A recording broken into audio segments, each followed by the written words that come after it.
All right, another Wednesday, another weekly team prosperity meeting. This week, we're going to talk about working smarter versus just working harder, and what that means to us as an organization, and what we've tried to do to make this easier for people coming in to find the success that we know is possible in this model.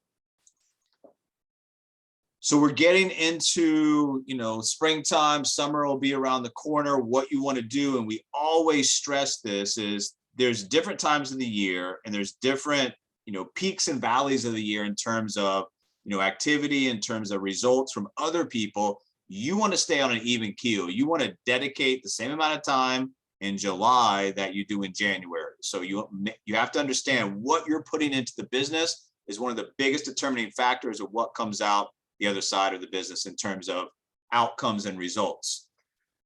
It's the little things, guys, and you've got to teach your partners this. It's not about just showing up and doing some stuff. It's about understanding, what are we doing? What is that resulting in or not resulting in? How do I throw fuel on the fire? How do I cancel out stuff that's not working? And how, once again, do I get myself in a position where I'm successful, and now I can coach other mentor people down that same path to get me what I'm looking for, which is, the portfolio of digital agencies, the passive income, the freedoms that I am working towards now that I know is possible in the future. But the little details are going to matter the most in your business. And then the power of discipline. We try to do some things like the 12-week year. And I know that some people are doing some things on their own. The power of discipline equals dollars. It's either gonna, be a situation where you're running the day or the day's running you. A lot of the discipline comes also kind of tied into organization. So if you're really unorganized, it's going to be tough to be disciplined. The more organized you are, the more disciplined you are, those things kind of will parallel each other. And with that in mind, you've got to step out of your comfort zone. The growth that you're looking for, whether it's on a professional basis, like we talk about during these meetings, or whether it's something more on a personal basis, you've got to step outside your comfort zone. You got to do things that are uncomfortable. That's where the growth is. If you learn to be comfortable being uncomfortable, watch what happens to your business growth.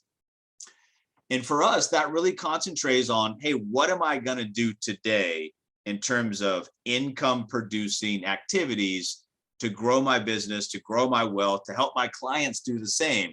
It's about income producing activities for us. It's about income producing assets for our clients. But overall, income producing is the constant theme. So you have to understand that in this business, this is not a sales business where you're selling somebody anything on the front side and saying, hey, so long, see you, good luck with that. If that is your business model or your approach, you are going to leave a lot of business on the table, and you're going to have a lot of people not find the success they're looking for, because you have to build solid relationships for lasting success in the business world. And for us, that means healthy client relationships are ongoing projects. That means that, you hold their hand for a period of time, but make sure that the line of communication is always there, because you want your clients, when they're thinking about stuff like financial planning, to be thinking about you. And so when you are constantly keeping in front of them with stuff like newsletters, stuff like weekly updates, stuff like the ability to go in and help them with some of these programs, you're going to uncover additional ways that you can help them, additional ways that you can bring value to them. And for us, the front side business is basically kind of like a lead in, because that gets us the back end business, which is a whole lot more profitable for us. But you get there by providing value on the front side, providing education, getting those program sales, and then helping the people as they go along understand what they're doing, how to do it, why they're doing it. And like I said, through that process, you're going to uncover a lot of more ways that you can help them. Last week, we talked about, just getting better at what we do. Growth is an ongoing process that requires hard work, patience, and dedication. There are, however, proven ways to reach growth milestones that can catapult a business to success, and a quicker success. If you want your business to grow more than ever before, we went through some suggestions for how to make that happen. And then this week, like I said, we're really talking about working smarter, not just bringing effort. That's important, but understanding how to work smart over just bringing activity and working hard. So the results, the beliefs, the mindsets, the action, this constantly revolving cycle of understanding, like I said, how to work smarter, not harder. What we've implemented, and I think one of the major ways that you can help yourself organization is to understand some of the things that we provide, from an organizational basis, to me is amazing, because the ability to go in and house data, market that data, communicate with that data, all in one place is amazing. So you have to understand what you're trying to do is let people know that you're in business, why you're in business, how you can help them, but essentially you're creating that appointment funnel. You want people to talk to. And as you are talking to people, you have to understand you're not going to get to an end point where you're telling people what to do and you're having people buy products and services from you until you understand how to increase that flow of your pipeline. So of course, at the bottom, we want to work on rapport, trust, credibility, however that's gained, whether that's through, some of the sites that we have, some of the profiles that we have online, or the opening of that conversation. You've got to create rapport, trust, credibility to allow the other side to feel open enough to give you the information. And then once they start talking, you don't really want to talk. You just want to continue to encourage them to talk, because through the information they give you, something's going to come up. It's usually a problem. Now you have something that you can help them with.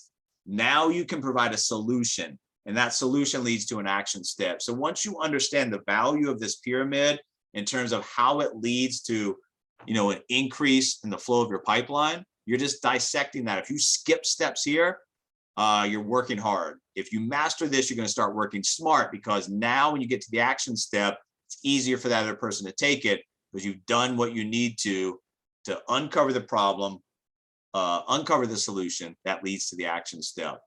So that pyramid is basically two things, guys. When you're working smart, it's number one, a communication plan in terms of how you're going to get to a defined endpoint. And then number two, it's a lead generation process, right?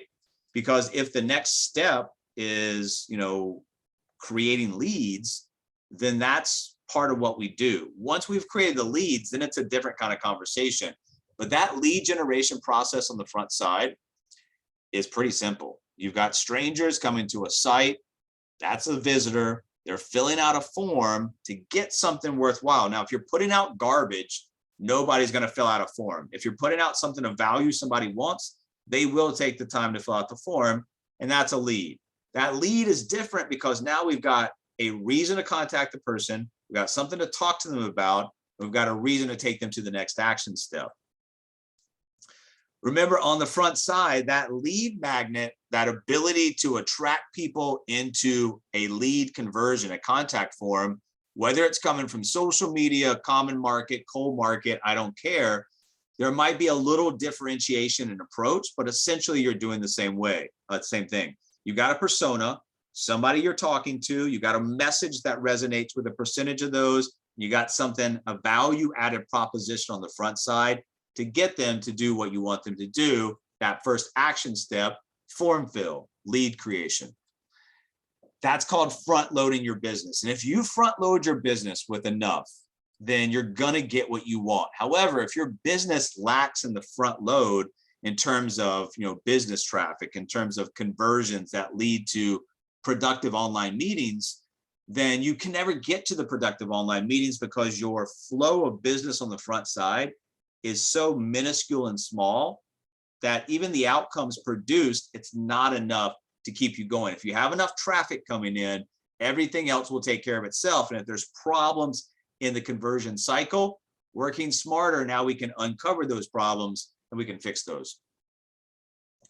The marketing funnel is pretty simple, guys. You're just creating attention to what you're doing. You're creating some interest in what you're giving away, a desire to actually grab that from the other side. That's the action step. So when you're breaking this thing down, you need to understand first and foremost, we've taken something that I think is working hard, like a landing page, and we've created something working smart, which is a funnel, because most of the activity on a straight line landing page, somebody's going, they're creating the contact form, they create the contact, and then it's all up to you. And what most people do is they're not organized. They lose stuff. They may follow up once, maybe twice if we're lucky. But now what we want to do is we want to create an ecosystem where once that contact lead has been created, that form has been submitted, that we've got some additional stuff that will help with organization, additional marketing, communication, pushing them to the next action step, etc. That lead magnet, like we said, it cannot be garbage. It's got to attract the right type of people. So number one, it has to be good. And then number two, you have to be directing it into the right direction of the people that would find it valuable. So no longer are we just going to come approaching people with that old school mentality of, recruiting, pitching, selling me this pin. We're not doing that anymore. It's very off-putting. It's what a lot of people do. And it's just not very effective. What we want to do is we want to start giving stuff away. And like I tell you guys all the time, if a new partner can't get good at giving something away, there's not going to be a good at any part of this business, because that is the easiest part of this business, is to go, it's non-threatening, it's easy. You're almost coming from like a public service announcement. Hey, let me give you this. It will help you. So like I said, if you can't get good, or your partner can't get good at the front end of using our infrastructure to give stuff away, rest of the business is going to be very difficult. Your content, we produce this stuff for you guys, but if you get to the point where you start producing your own ebooks, white paper, whatever it is, just remember, don't start doing stuff without the end point in mind. If I'm trying to talk to, a specific type of person for a specific type of reason, that's what the content is that I'm writing about. And basically, like I've said over and over and over again, we've tried to make this as easy as possible on the front side, because all the help that new partners get on the backside, once they do a very limited role, is pretty incredible. So you are X, whatever that is, whoever I'm trying to talk to, here's why that will help you. So you're a homeowner, insurance agent, real estate agent, whatever it is, here's a guide. Here's something that will help you increase your business, pay off your home, whatever it might be. That's all you have to do. And the art of this is with the approach and the language. You've also got to understand that just giving away valuable information, you've got to come with a little enthusiasm. If it's important, it's valuable, make sure that it's projected from you in a way that they understand this is valuable information that can unlock some things that can make dramatic differences in your personal finance, in your business, whoever it is you're talking to for whatever reason. At the end of the day, look, check it out. This is important. This is valuable. Take it. You always want to make sure that what you have, that you value, because when you bring it into the marketplace, it's going to be a reverberation of that. So look, check this out, get good at what you do on the front side, and then create the persona, attract the right type of people. And like I said, with the help that you have, our new partners have coming in, you can monetize this traffic in a number of different ways. Our conversions, pretty simple. We're not looking for these, defined oddball conversions. We're looking at two things. You have to understand traffic is important, but conversions is what's going to lead us through the pipeline. So traffic is basically how many visitors you're getting to a specific page, and the conversions obviously is going to be a number of different factors, but our conversion really is calendar appointments. So although there's different metrics to look at, we use calendar appointments as a good leading indicator, because we know if we do our job in those calendar appointments, get the show rate up to a certain percentage, do our job with the education, leading them to buying decisions, that we get what we want, client gets what they want. It doesn't matter where it's coming from, email, social, blog, text, phone call.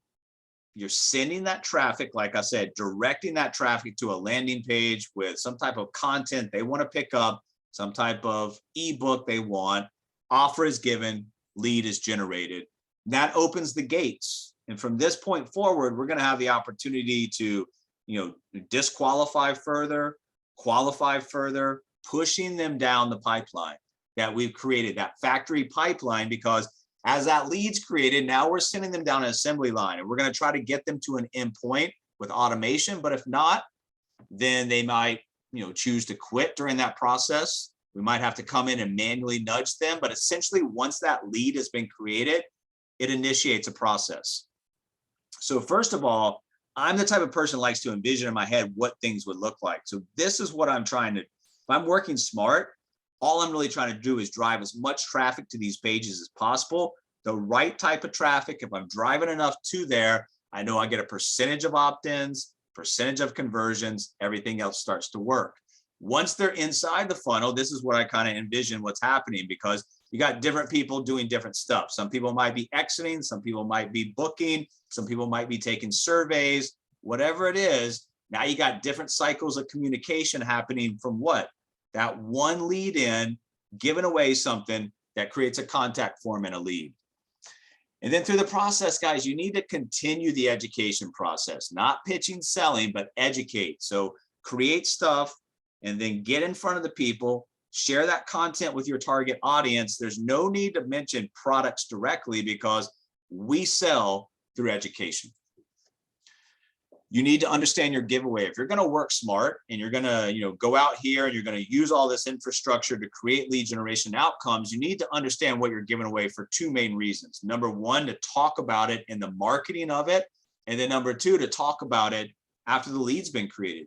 They take a guide and a giveaway. Now, when you're calling them, now when you're communicating with them, yes, the next action step is to move them down the pipeline. But in that communication, you need to understand what you're giving away, because in that conversation, if it comes up and you have no idea, you're going to look stupid, and that's going to crush the authority that you're trying to establish in the communication. Like we were just talking about, that opt-in is going to do a number of things for you. Yes, it creates a lead. It gives you a reason to talk to somebody, gives you guys a reason, something to talk about, but it also gives those additional pages where we're going to try to continue through automation and push them down into a booked appointment for you. So our additional pages have additional information, surveys, forms, calendar access. So once again, the opt-in is creating a lead. It's creating the additional opportunity to get through the rest of the funnel. And it's also starting a number of different things. Number one, it's starting campaigns. So when I see that agents don't follow up, at all, or only following up once or twice, that campaign will help them by staying in front of that prospect with additional education, additional information, those additional nudges to either do one of two things: opt out, don't want anything else from you, or opt into those free education meetings. And then also the triggers that we use. One of the things that we try to do for you guys is give you like virtual assistants in the back, so that a lot of the typical things that can happen in the pipeline, is going to be taken care of for you automatically. So our campaigns, automated series, multiple attempts, multiple channels, designed to drive the conversion, which is calendar appointments. And then, email campaigns, text messages, voice drops, we're getting all of those out there. So no matter what the preferred method of communication is, we're trying to reach those people in their preferred method. And once again, this is an automated process. The combination of the automated communication with the manual communication, that little personalization will get you guys what you're looking for. If you fail to mix in some personalization with the automation, then if there's automation going over a period of time and no personalization, it becomes stale and they'll opt out. So like I said, the automated communication with personal communication, that's the 1-2 combination that works best. We've seen, a bunch of different ways to approach this and a bunch of different outcomes. This works the absolute best though. And like I said, the other thing that's happening for you is the trigger. So when something happens, it's like a cause and effect. Basically, as something happens, it could be multiple things. There's one or more effects that are happening. And those triggers are happening, moving them in the pipelines, adding them to a campaign, removing them from a campaign, alerting you, whatever it might be. Basically what happens, or basically what it is, if this happens, do this. So if somebody creates a contact form, add them to a campaign, add them to the pipeline, alert you to the fact, etc. So a lot of this stuff on the back end is happening without you having to go in there manually doing it. And like I said, whether it's an opt-in, a campaign reply, a survey completed, a book meeting, cancel meeting, no-show, unsubscribe, stop request, we've got this stuff built in, so we'll automatically take care of most of these things for you. The giveaway, guys, this is what is going to lead everything else. So everything that we've been talking about, when we talk about working smarter, we're talking about, virtual triggers. We're talking about campaigns that are set up. It all leads through the giveaway. And the giveaway ultimately leads us to these appointments. So when you're sitting down with these people, understand where they've come from, the journey that they've come on, what you've done to get them there, because one of the most important things that you can do once you've understood the marketing, the conversion, once you get them into the personal presentations, the education meetings, if it's you doing it, you've got to master this. If it's somebody else doing it that you're creating leads for, they've got to master it, because if it's just you and you fall flat, you're going to lose out on revenue and income.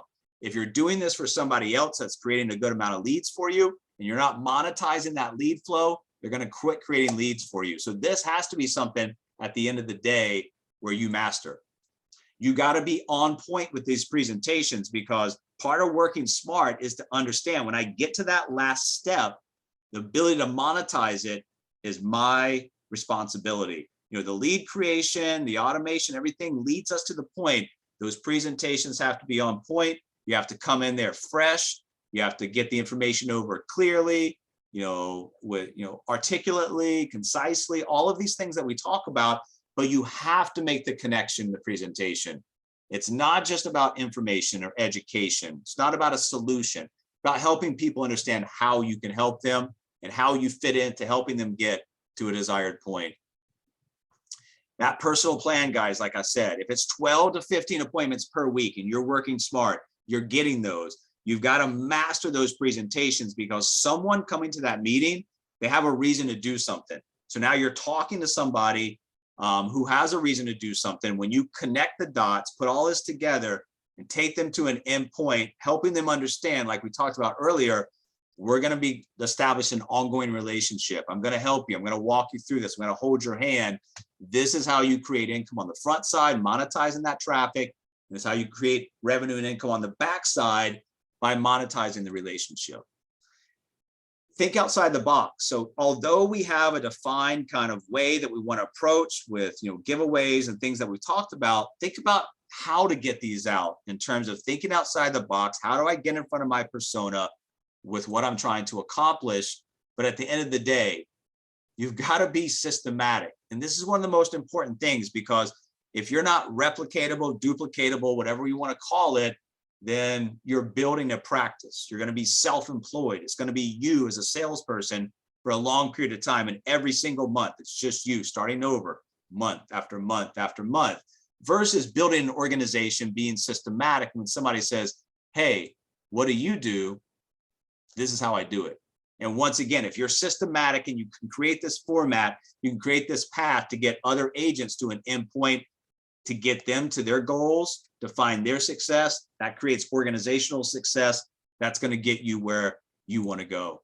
So this is all we have for this week. I wanted to revisit, what we have in place and how to work smart and how to organize yourself to get outcomes versus just indirect activity being out there, going in random directions, really not understanding what's going on.